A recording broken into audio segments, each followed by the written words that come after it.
Okay, hello everybody. Welcome to our fifth and sadly last session with the team of Bankless Consulting. We are talking about treasuries and grant management systems, and today the team of Bankless Consultant will present Optimism's retroactive public goods funding. And without any further ado, I give over to Block Boy, who will introduce the whole thing to us. And I hope everybody has a lot of fun and learns a lot of it. And um, prepare yourself for some questions. We're going to have a lot of time after the presentation to ask and figure out some specifics on this program. Okay? Sweet. Thank you. What's up, everyone? My name is Blockboy. I've been in this space for a little bit now. We're kind of around Bankless and Bankless Consulting for about 6 or 7 months now, kind of specializing around tokenomics. So yeah, excited to give this presentation. Hope you guys all enjoy it, and please save the questions to the end. Excited to hear them. And so kind of the main topic of this presentation is Optimism's retroactive public goods funding. For those who don't know, Optimism is a layer 2 scaling solution for Ethereum using an optimistic rollup. And kind of their goal, like their optimistic vision, is the Optimism Collective is a large-scale experiment in decentralized governance with a mission to sustainably retroactively fund public goods under the philosophy that impact equals profit. Basically, to click into this a little more, the Optimism Collective is kind of all the entities within the Optimism within the Optimism ecosystem, and then this idea of impact for equals profit is something we'll kind of talk about a little bit later. But basically, just the idea of taking the sequencer revenue, the revenue from the protocol, and being able to push it back into the ecosystem to retroactively reward what people have done instead of trying to fund what will be done.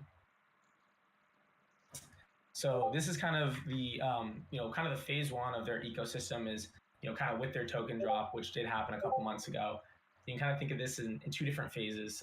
The initial token allocation is kind of the way that they wanted to kickstart their community to kind of kickstart the demand for block space on their protocol. And so we can think about it in two different buckets. They have their ecosystem fund on the left. This is where they have their partner fund, their seed fund, and kind of their governance fund. And like I said, this is really where they want to kind of kickstart demand on their protocol, but then it doesn't, they intend to phase this part out of their protocol of funding. Now on the right here, you can see they have the retroactive public goods funding. This is the initial allocation for it, and this is for kind of their ongoing process of experimentation. And at one point when this, this fund is depleted, this retroactive public goods funding, kind of their bread and butter, is kind of the principal form of redistributing sequencer revenue back into the protocol. So basically, net, both of these these funds are kind of just the initial amount that was allocated to them to kind of kickstart the community in these processes. So here's kind of how they started out with the retroactive governance fund distribution. So on that governance fund on the left, they took the first 15% and used on-chain metrics to kind of retroactively reward those projects that have already kind of driven growth in the Optimism's ecosystem. So you can see on the left, they have on-chain metrics, and then on the right, they have voting parameters for how they decided what project should get funding. Anyone could kind of submit a project, and here's the criteria for what they needed to get through. And yeah, it's a pretty standard process on this front for retroactively kind of airdropping money back to their community. And you can kind of see something I thought was kind of interesting here is they actually do have an Optimism native multiplier. So if your contracts are solely in Optimism, you're eligible for a 3 times multiplier based on some of these other criteria too.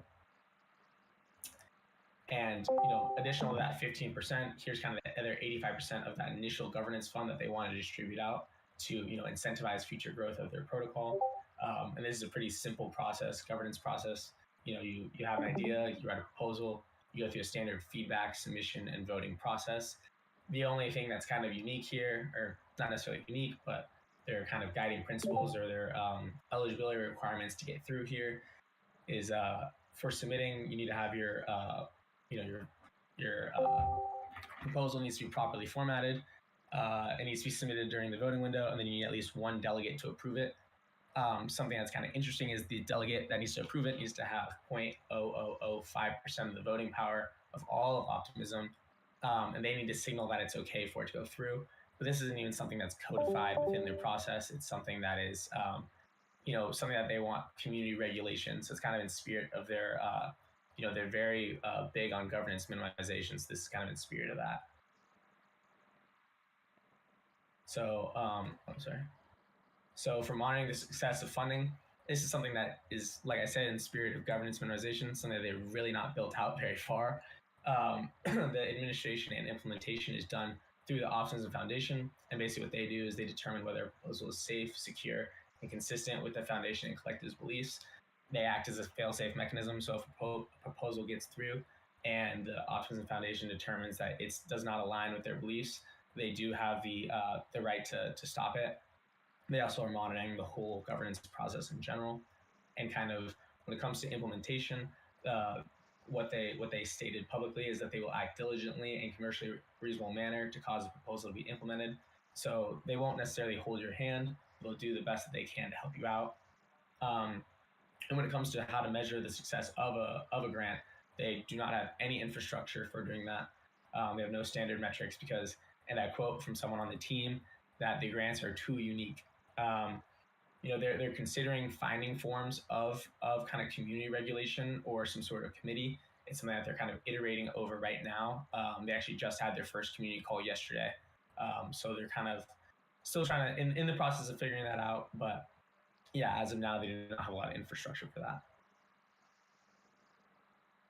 So kind of this is the part two. This is kind of the bread and butter of Optimism. So that whole first section was kind of about kickstarting their community and getting their, driving initial demand for block space. And kind of the philosophy here is that once they have that initial demand for block space, it will generate sequencer revenue, which then they can push back into the community with retroactive public goods funding, which will bring value to builders and users, which will drive more demand for block space. So this is supposed to kick up a flywheel that will kind of increase the whole, ecosystem of Optimism based on, the demand for block space and retroactive public goods funding. And kind of backtracking to that idea of impact equals profit, just want to hit on the idea of retroactive public goods funding one more time on the bottom here, is that the money that they're pushing into their ecosystem isn't going towards what people will build in the future, but it's going towards what people have built and looking at those and rewarding people for what they have done in the ecosystem. Yeah. And here's kind of a snapshot of their first round of public goods funding, their first and only round. This was done, kind of with the purpose of trying to find a way to dispel the myth that public goods can't be profitable. This was done in November of 2021. And kind of the process was that they went out and found 22 badge holders. And badge holders were kind of just like a stamp of approval, like a verified person. They allowed the whole community to nominate projects. They had all these discussions held in public forums, and then the badge holders were able to allocate their voting weight to different projects using quadratic vote. And kind of the outcome of this, $1 million allocated to 58 different projects. And kind of the takeaways on how the structure went was that, for one, they needed to increase the diversity of badge holders, because if you were to think about it, if all your badge holders were per se in the United States, and you had a proposal from a project that might have a cultural or language barrier, then they might not understand the full impact that it could have on the community. So it's important to increase the diversity of badge holders, so every single project, no matter where its domain is, has the ability to have funding based on its true impact. Another takeaway was to improve the nomination structure. So for the current process, it was kind of anyone with the ability to submit a Google form could submit a project, which isn't a bad philosophy, because you want to have everyone the ability to submit something. But if Optimism is to scale how they plan to scale it, they will probably get thousands, if not more, of submissions for retroactive public goods funding. So they need a good way of filtering through those and kind of just creating that pipeline. Another takeaway is that they need to add secret funding. So secret funding kind of has two sides to it. For one, as someone who's voting, if I don't have secret funding, then I'm in a position where it's kind of hard for me to denounce a project. It makes a community could come after me if I started to not talk frowningly or poorly about a project, but if I was to vote against a project, I could be at a point where people would get mad at me. And then also when it comes to bribery, if you do not have secret voting, then you can prove that you accepted a bribe to someone. So if someone was to bribe me and then I was to make a vote, if I'm unable to prove my vote, then there's no kind of incentive to honor the bribe. So yeah, and then finally, and the last takeaway was to have more public discussion for vote reasoning. And this is just a general thing that I think almost any any and all DAOs should probably take a lesson from, is just having more real tangible frameworks for why decisions are being made.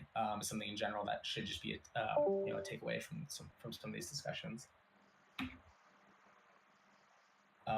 Finally, this is the kind of how they actually plan on implementing the retroactive public goods funding. In full disclosure, their Citizens House has not been implemented yet. They're still in the first iteration of the token house, but basically the whole concept here is they have this two-house model that's intended to balance short-term incentives with long-term visions. So the token house consists of all people that hold OP tokens, and this is for voting on project incentives, protocol upgrades, and treasury funds. Well, on the right here, you can see that you have the Citizens House, and this is a non-transferable, human-centric governance strategy for redistributing those sequences of revenue back into the community using retroactive public goods funding. So if you've ever heard of that concept floating around about soul-bound tokens, this is one situation where you would likely use a soul-bound token. You'd get some sort of citizen's passport that's non-transferable and unique to you.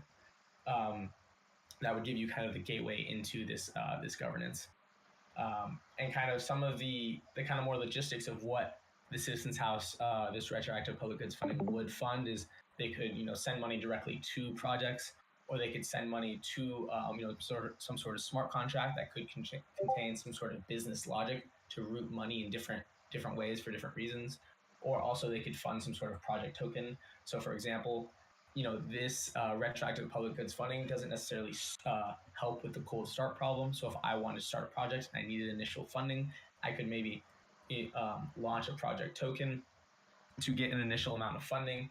And then at some point in time, the Citizens House could reward me by buying up that token from me to send me money for the risk that I took.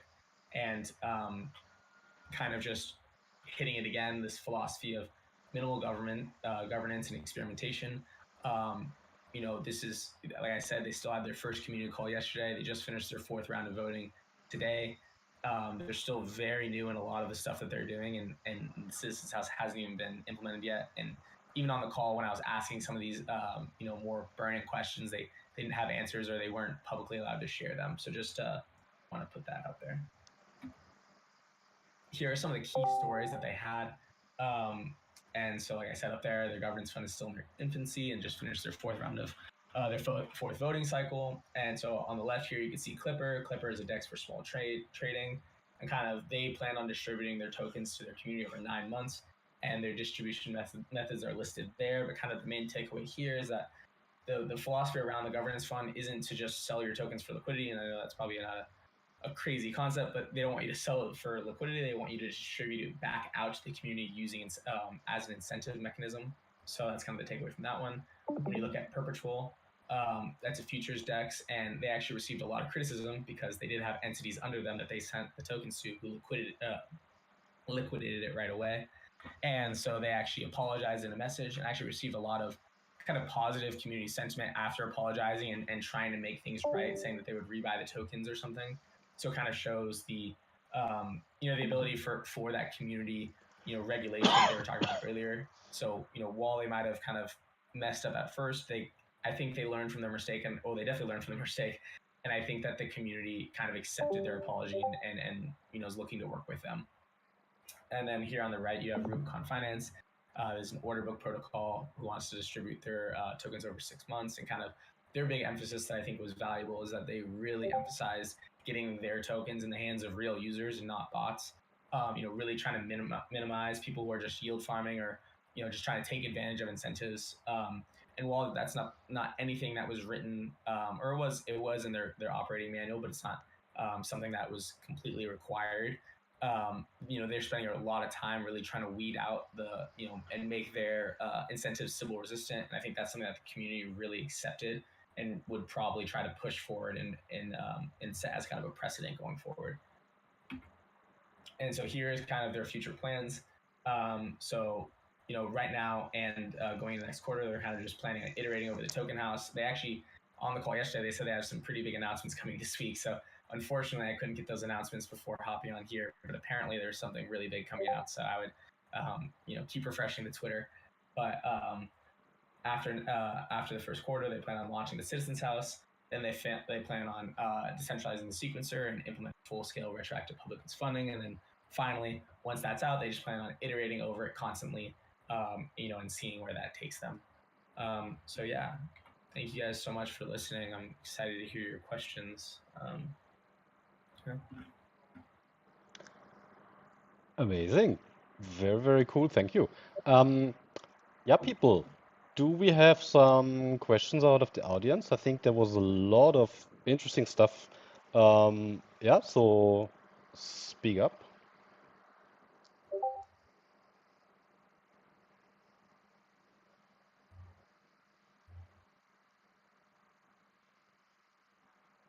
Okay. Um, One thing from me. So these you said in the beginning they had their first round, which was basically the Optimism airdrop, yeah, and they retroactively gave it based on some metrics like TVL and stuff like this. Yeah, you showed it in one of the first things. Um, and this basically happened. When did it happen? I mean, the mainnet launched or basically the protocol launched, and then um, they had uh, after a specific time. No, you put it.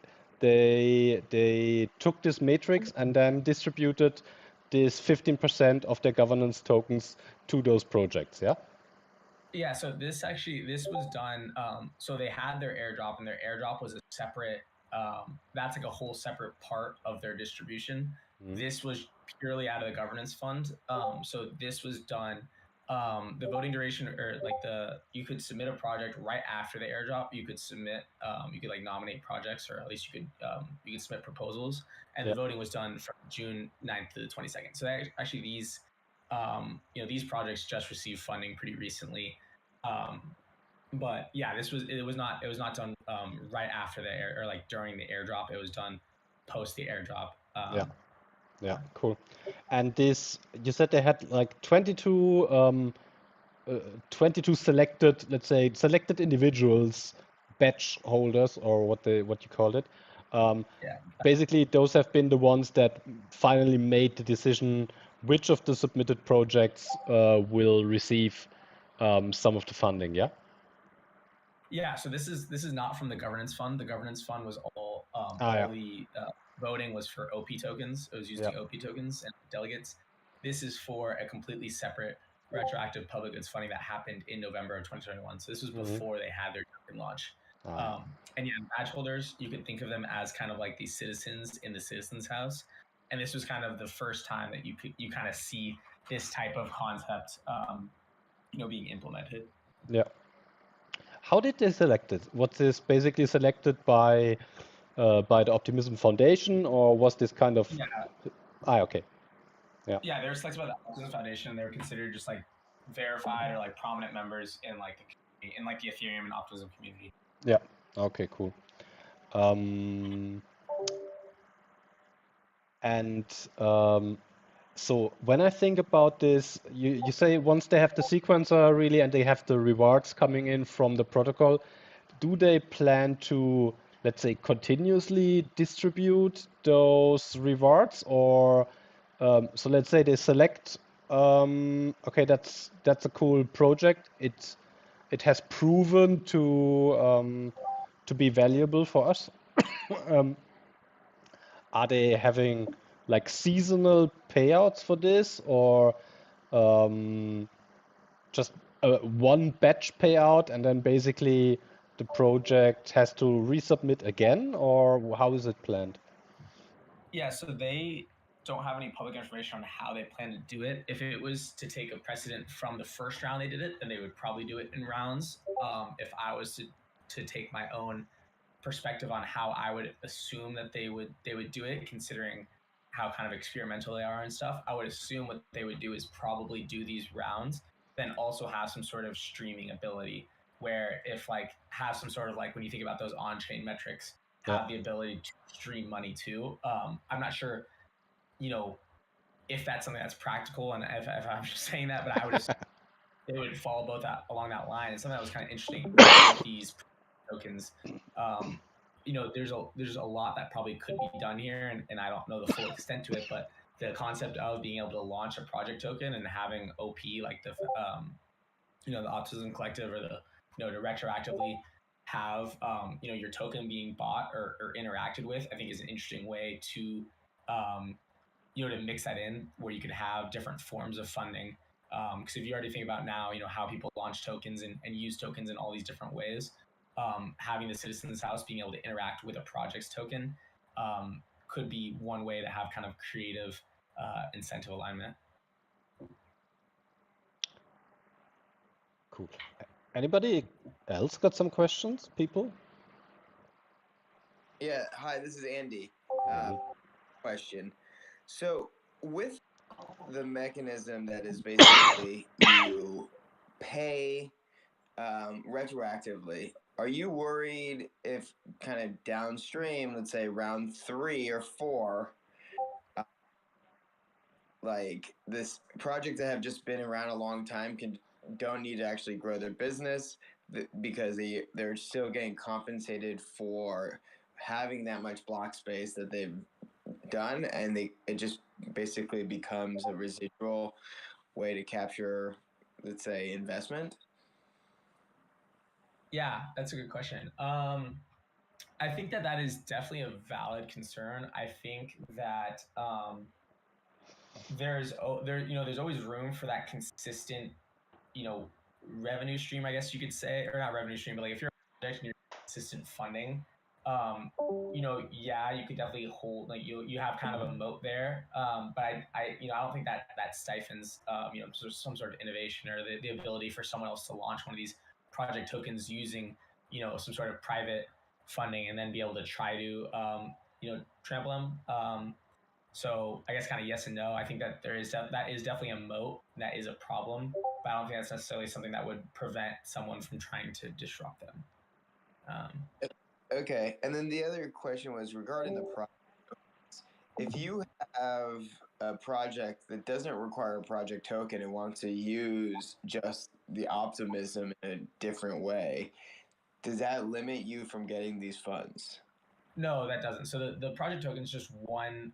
That's just one like kind of experimental strategy that they've talked about. But the other ways that they could just fund is purely sending your project address, like your multi-sig money, or like here is kind of an interesting one with having a smart contract with business logic. So you can have them, send money to a smart contract that could allocate the money in some sort of creative way based on, your choosing.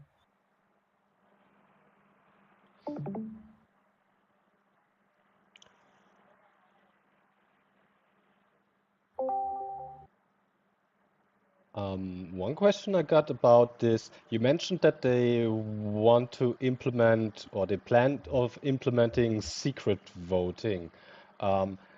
Has there been some issues with the first round? I mean, you mentioned bribing and stuff like this. So I normally come to the conclusion when stuff like this is brought up, there might have been some misalignments in the community, or some issues in this first allocation. Do you have got some info on that? Yeah, so I don't think there was bribing. I think more of the issue, the bribing is just like bribing is something that I just know is a part of secret voting, a part of the advantages of secret voting. I think the issue that was there though was that idea of being denounced by a project. So like I'm pretty, from my understanding, you could downvote projects, or at least that was part of the way you could allocate your vote. So having this fully public voting, like for example, if I was to downvote something like Uniswap, then there's the ability for the Uniswap community to come and attack me.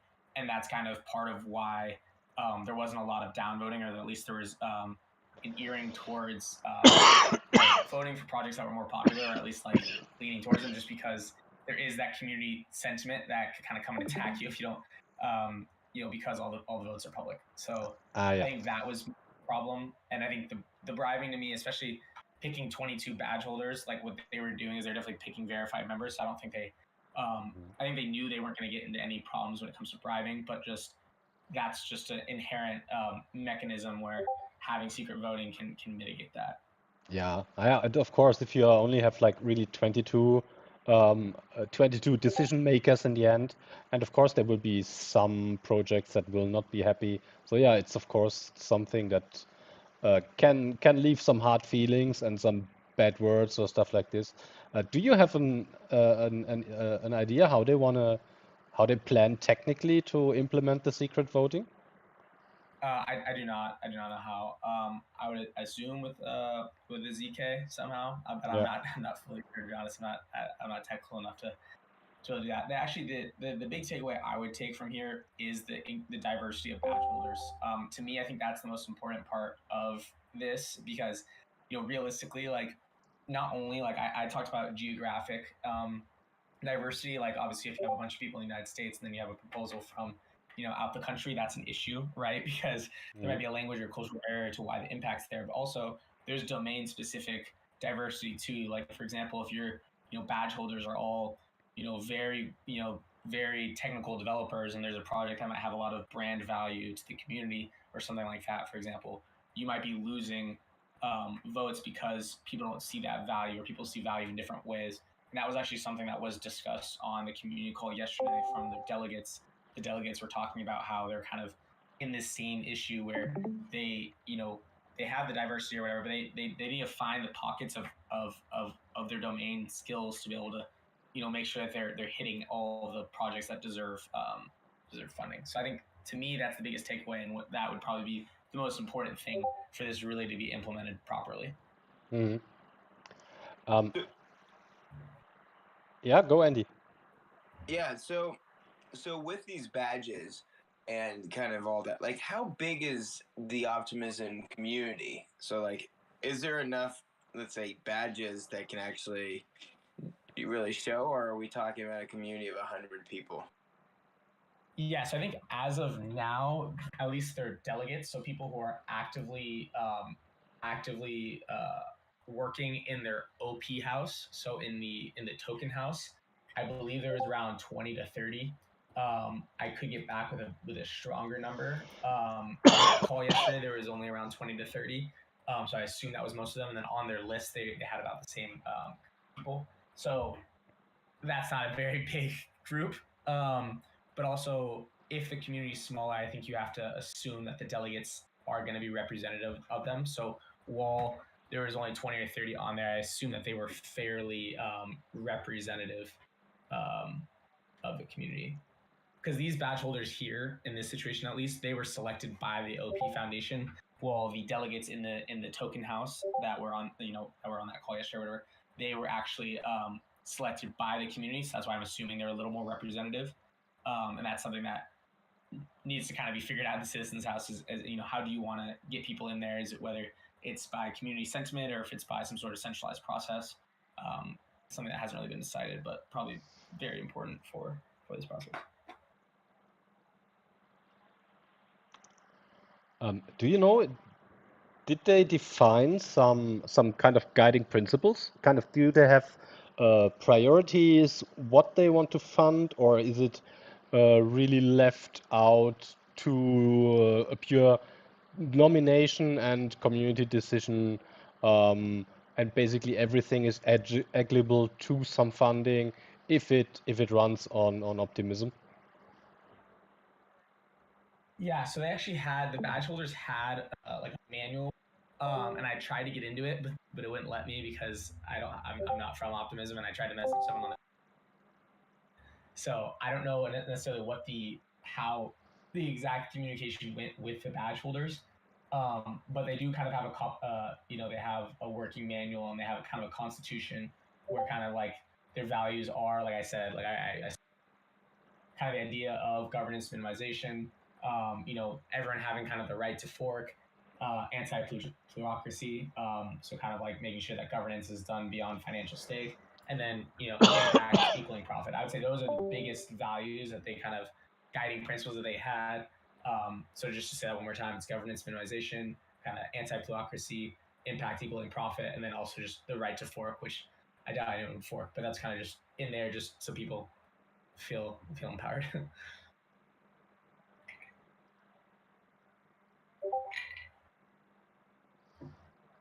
If I may have a question, actually more like overall, like why they have chosen, or what's the biggest value in retroactive funding? Because like I think we had like 4 presentations already, which was all basically funding upfront kind of a projects. So why Optimism got like the other way around? Yeah. So actually, I think I heard this. That's a good question. I think I heard a similar but different question on a different call. Was how do you prevent people from taking money and running with it? I think this is how you do that. So kind of the whole idea of having this retroactive funding is you're not giving people money based on their promises that they promise they'll build this and they promise that they'll do all this. You're giving people money based on what they've actually done. So I think that's part of the difference there, the key difference, and kind of what brings a lot of value out of this is you're not there's less value loss because you're not funding a project that might fail or a project that might do X, Y, and Z and not fully deliver. The philosophy is impact equals profit. So you are funding what they have actually done that impacts the community. So I hope that answers the question. Yeah, I think this is. Yeah, sorry. What kind of legal structure is kind of distributing the funds? Yeah, so the Autism Foundation, they're the ones kind of controlling the funds, and they're a Cayman organization. I don't know what the exact word is, but a Cayman. I have it pulled up somewhere. Oh yeah, they're a Cayman Islands organization, and they're responsible for like kind of the growth of the collective, and they have a board of directors on that foundation that administer the governance process. They allocate all the funds, and they take any other actions to protect the foundation, or sorry, the collective. DAO? I'm sorry? So it's not a DAO in any way? It's just a traditional org structure? Yeah, the one that's actually allocating the funds is Cayman. It is a Cayman Islands organization, the Optimism Foundation. The Optimism Foundation, actually, to zoom, click on that one more time, the Optimism Foundation is kind of the steward of, maybe I didn't emphasize this enough, but they're the steward that is kind of bringing this collective together. So both these houses are considered the collective, and the Optimism Foundation is kind of the umbrella above it, the legal entity that is kind of bringing them to fully decentralized, democratized system. And a lot of their foundation boards are people that came out of, Maker, the Graph, and other big projects alike. We're kind of trying to do the same sort of bootstrapping. So. Do you know? I mean, this goes a bit back to Punja's question also. I definitely see that is an interesting way, especially if you have like I mean, optimism is really popular in the moment. Everybody kind of tries to get onto it, and so basically they don't have any issues, I think, getting teams committed to build there. So this is, I think, a thing where you can use this retroactive thing because you don't need to give money up front if you have like teams piling up to build on you, and you basically can choose later on which one have been the ones that have been really successful and brought value to it.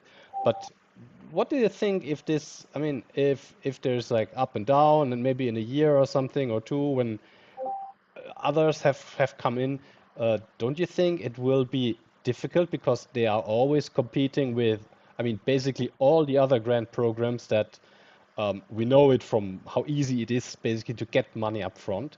So don't you think this will in on the long run hinder growth if you basically, I mean, you have kind of a couple of teams now that started this all and they want to get on, but the other projects and all the other teams basically throwing money up front. So I see this might become an issue over time, um, to really always only rely on this retroactive way of funding. Yeah, so I think that there's definitely some merit to that, and I think part of the reason why I do see this being a sustainable model is kind of talking about Punkar's question and kind of and that idea of value, giving value to what is actually impacting the community. So where I think that this is has the advantage over what you're saying, kind of having that short term incentive, is that you're actually giving, like, the fact that you're giving money directly to projects that have impacted the community, you're losing that value loss in projects that aren't giving that value back to the community that you misfunded. So I think there is a direct feedback loop of money and value going straight back into the community. So I think that closed feedback loop is one reason why, in general, people will continuously want to build on there and interact on there. And then when it comes to getting money up front, like I said, I think when it comes to the project token or other ways, there is other ways to get money up front to kickstart your community. But I think having the idea of retroactively being funded kind of gives you a long-term incentive to continue to work towards your vision, because you won't get funded until your vision's kind of complete. So you really are forced to kind of put your money where your mouth is and really work for what you're going to get. So I guess to kind of answer that a little, or to clear that up a little more, I think the network effects of the closed loop from having a better funding system will attract more people in it. So that's one thing, and then also the ability to have that later funding state, or at least know that could come, with still the ability to get short-term funding in other forms, has makes you more noble to the long-term vision that you're building. So I hope that didn't come across. I hope I didn't jump around too much, but I hope that made sense. No, I think it's a good take on that. Yeah, that's definitely for long-term commitment, a great way of basically binding teams to you. And yeah, of course, also really the funds that you have, like I said, you're not going to misspend any of this. So Yeah. if whatever you give out only to those that have really brought value to it, and it's really then no waste and no stuff going to this on the sides. Yeah, and I think that's part of like what I was trying to say earlier with that badge diversity, is I think that's really the key to this being implemented properly, is because this ecosystem, if you really want this ecosystem to grow wide and tall or whatever, you need to be able to hit all those different pockets of value that are being brought. Because it would be really disappointing for someone to have a project that has a lot of impact and is not getting rewarded. So I think that question of how they plan on implementing this Citizens House and how they plan on getting badge holders, or quote unquote badge holders, or soulbound holders, or whatever you want to call it, citizenships, that's the real question that needs to be answered, because they do need to be elected or brought up in a way where they are representative of every single part of the community. So. Yeah, and what are they going to do basically, if they have so much projects that basically are bringing value and would be eligible to receive funding? I mean, this can also drain the. Do they have any limits, or do they have any tiers how much basically a project can get, or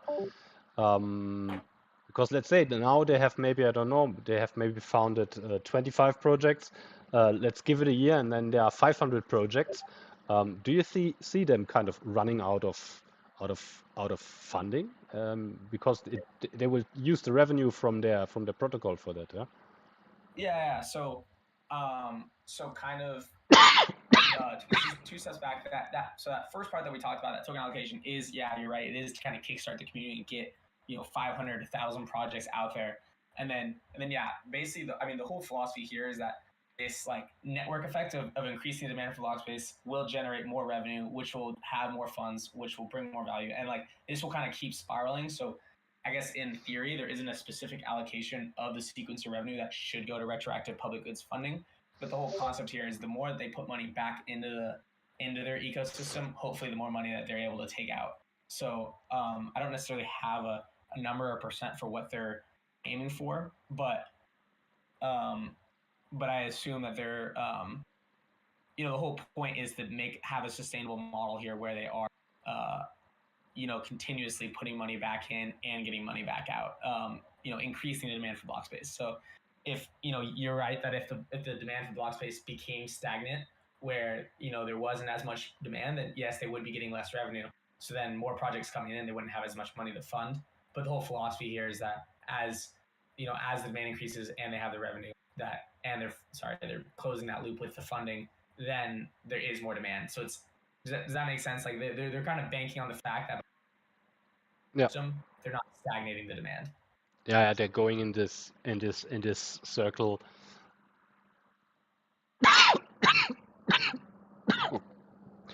So this might be a stupid question.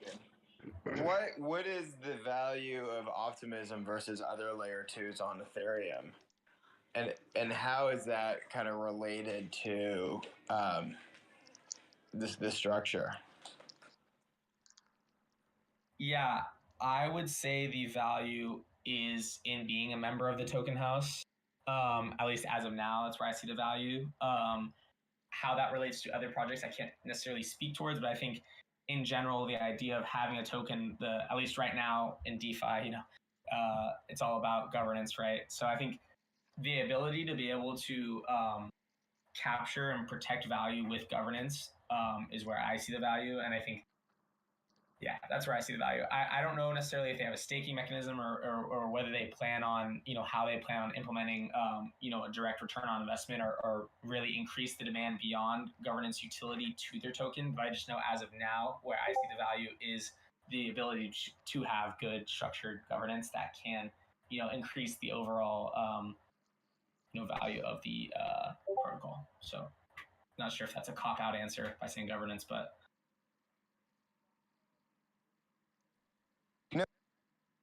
so I was more asking so Optimism is a layer 2 to Ethereum. What is its unique value proposition? Obviously it's optimistic rollout, but I was trying to get an explanation of what that is. Yeah, so an optimistic rollup. So there's I believe there's two different types of rollups. It's zero knowledge and optimistic, I believe, is the branch of the tree. I can't speak towards the other one, but I know that the optimistic rollup, basically the idea behind it, and someone technical is probably going to jump in and slap me across the face. But basically, what you do is you wait to confirm transactions. So basically, anyone in this call could submit a transaction, and they all kind of sit in the pool, and then someone gets rewarded if they challenge a transaction. But that's the only way to kind of to make money as a validator is by challenging transactions. So you're kind of being optimistic in the sense that you think everyone's being submitting valid transactions. Well, there is validators in the pool that will kind of snipe bad ones and take bad ones out. So it has a longer process to actually settle, but it I believe it's quicker because of this idea of quicker, but it's quicker in the short run because you're letting everyone submit their inclusive, I guess you could say. That's my not super technical take on it. So if someone's more technical, please feel free to get mad at me. So actually, I just posted in the chat, there was a podcast actually today on Bankless about ZK War. I was there talking about that in more details. But yeah, I think Bobo, your explanation was right. Basically, optimistic means that every transaction is deemed correct till proof otherwise. The other technology is confirming the transaction before settling it. So it's basically different technological approach. They still kind of arguing what is the better, what are the kind of drawbacks on each technology. But I think there will be mostly, at least there's a kind of consensus, different use cases for different type of technology which will just fit better. So there won't be like clear winner as of now, it looks like, but it will be more like that one technology will be targeted more towards some type of use cases and towards some other. Yeah, I think the optimism. I mean, basically all this things, Andy, are scaling solutions for Ethereum. Yeah, so you take load away from the main Ethereum chain, and you put it up into an optimistic rollup, or there's Optimism, there's Arbitrum, and whatever. And basically you batch transactions together, and then you just submit such a batch. It's kind of a pool, can be thousands or more different transactions, and then you basically anchor them on Ethereum. Similar things that we basically plan to do with in IOTA. Um, and like Puncha already explained, optimistic rollup means really that you basically first of all trust everything. You trust that all submitted transactions are correct until somebody comes and delivers a proof that a transaction was wrong. And those that deliver such a proof, they will get a reward as a fee. Yeah. And the zero knowledge is the other way around, basically, where you can prove that everything is correct. Yeah. And in optimism, you prove that something is wrong. That's the difference there. Yeah, and also kind of just like not to go too deep into it, but if you're just like thinking from like a straight philosophy standpoint or like from a very hypothetical standpoint, like what's the value of a different layer 2 versus a layer 1? You know, it's just like having that ability to have slower governance on a layer 1, or at least like very slow, like very built-in rules, almost like the constitution of like a country, and then having different states that have different, you know, variable ways of interpreting it is kind of just a way that you could think of different value between different layer 2s. You know, while, you know, for example, like California and New York are all the way across the, like, you know, they have different value for different reasons. So like Optimism and like ZK are gonna have different value, but they're still settling on the same layer 1, like United States. So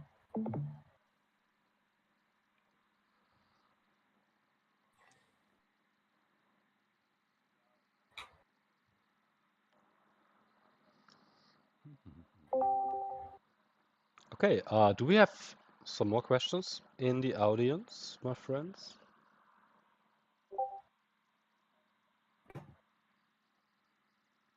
Well, perhaps taking advantage of the last 10 minutes and being the last presentation, wondering if we could get an overall take on all presentations, kind of like an honest opinion on where the whole ecosystem is going, what type of projects. I mean, we have an IOTA that is about to burst. So we'd love to get your take on what you've presented versus what you've seen, I guess, coming out of IOTA or about to come out. Who are you addressing, Marco, with the question? Bankless. Yeah. Since they're presenting, they presented all projects. I mean, in Yeah. the last few days. Maybe Chuck can answer this because he has been part of all the presentations.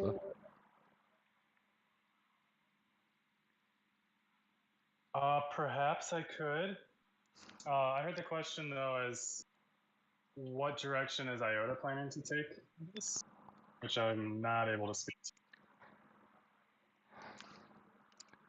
Yeah, Marco, I think if I can hop in, I mean, the only thing I missed yesterday, I still have to watch it, but in my opinion, it's pretty clear that, especially what we have seen with how Bankless is handling grants and Aave is handling grants, oh, sorry, is kind of a really good way to do this. Yeah, this optimism is also super interesting.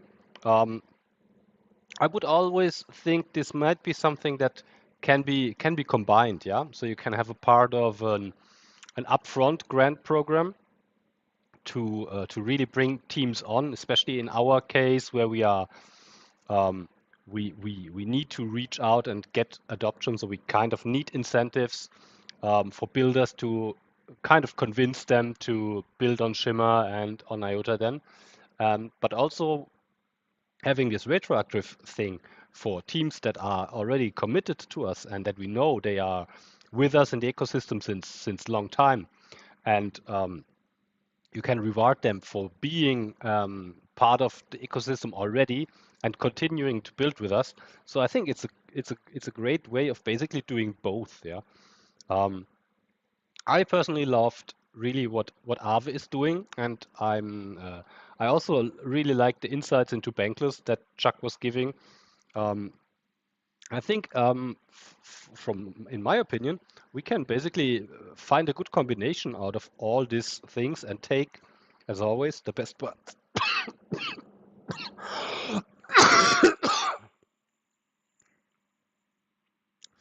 Sorry, I can't talk anymore. I agree, Philo. I think that there's a huge opportunity to take both sides. I kind of like the reward for participation and kind of invest for growth kind of approach.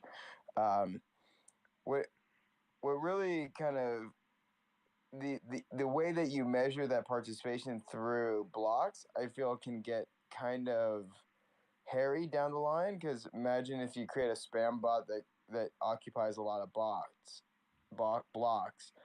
all of a sudden the spammers will be able to get a much larger volume than kind of rewards. So that's the only thing that I am kind of worried about, and I don't know if Optimism can is benefiting because they have transaction fees or stuff like that. But it's just like something that's the one thing that I'm worried about is if you always measure it by how much block space is occupied, you can kind of copy and paste for infinitum. Yeah, that's a good point, Andy. I think in Optimism, yeah, you have fees, which limits this. For us, it's problematic.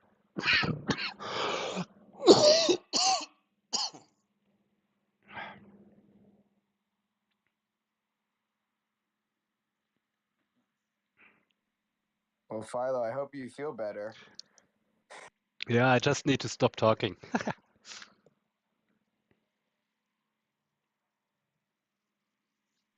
Any more questions or comments?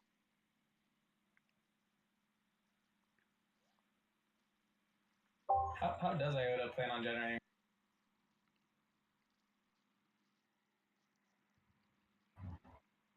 Wait, can you repeat that, Blockboy? Sorry. I said how does IOTA plan on generating Generating what? revenue?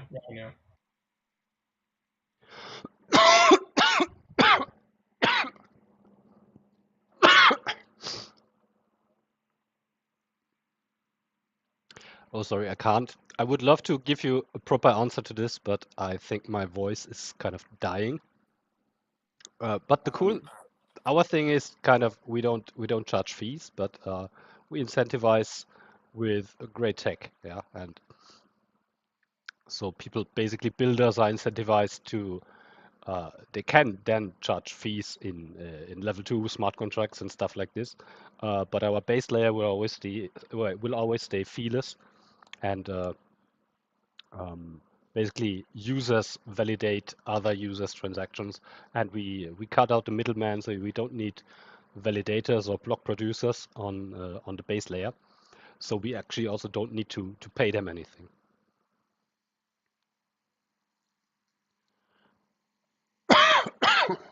Yeah, I guess if I could add, I guess what we're focusing on IOTA is just on value proposition, at least for the non-techies, pretty much dedicated to, like, as you know, for DEPA, just dedicated to bring it to mainstream.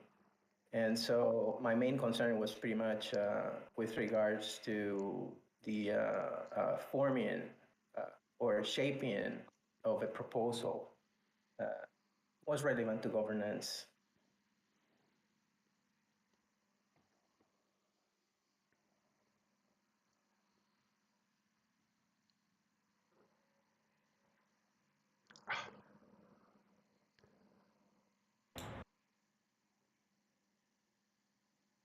So maybe I would just like to add, like, I really enjoy all the presentation. I participated in most of those, and I hope that we could have bring something like valuable for you, so you can shape your grant program properly. And as mentioned, like, find the best solution for you in combination of all those approaches. We try to be very diversified, means like really big different perspectives on stuff.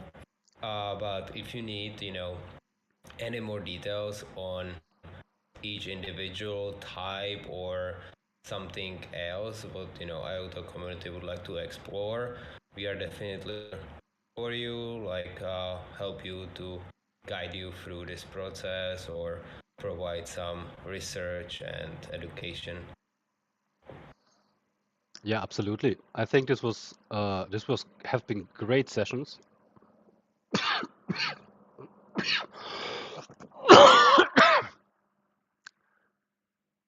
And yeah, I just want to thank Well said, Punkar. just thanks everyone for bringing this to our community. And I think it will not be the last thing that we have done with Bankless. We already have some thinking going on and future plans. Yeah, so really cool, and thanks everyone for being part of this and for joining today. And yeah, I think the hour is full, so everyone enjoy your day, enjoy your evening, and Blockboy, thanks for the great presentation, and see you around. Always feel free to hop in our Discord, and yeah, we'll stay anyway in contact, Chuck. I already have some new plans. Excellent. Yeah, looking forward to it. Looking forward to seeing how you guys set up your community treasury, and yeah, definitely being part of the IOTA ecosystem. See you guys. Thanks for having us.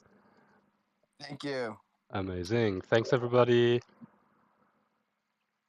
Thanks all. Bye bye.